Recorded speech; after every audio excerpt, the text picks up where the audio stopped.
அஸ்ஸலாமு அலைக்கும் வரஹ்மத்துல்லாஹி தஆலா பரகாத்துஹு. அல் பத்ரியா மக்த மதரசா விழாவில் உங்களுக்கு முன்னால் நான் குர்ஆன் ஓதுவதின் ஒழுக்கத்தை பற்றி சொல்ல போகிறேன்.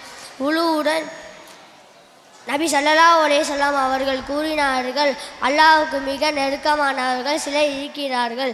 அவர்கள் யார் என சில நபி தோழர்கள் கேட்டார்கள்.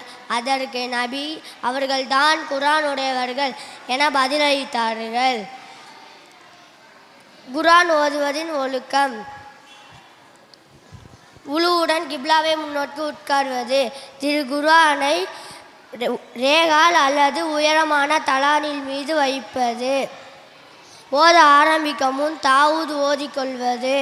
நிறுத்தி வீது முறைப்படி ஓதுவது. ஏதாவது தேவைப்பட்டால் திரு குர்ஆனை மூடி வைத்துவிட்டு தன் தேவைக்காக செல்வது. தேவைகளை நிறைவு செய்த பின் மறுபடியும் ஓத நினைத்தால் தாவூது ஓதி ஆரம்பிப்பது. மக்கள் ஏதாவது வேலைகளில் இருந்தால் மெதுவாக ஓதுவது. மக்கள் திரு குர்ஆனை கேட்க விரும்பினால் சத்தமாக ஓதுவது. திரு குர்ஆனை மிக அந்தஸ்துக்குரிய என மனதால் நினைத்து விளங்கி ஓதுவது. அஸ்ஸலாமு அலைக்கும் வரஹ்மத்துல்லாஹி.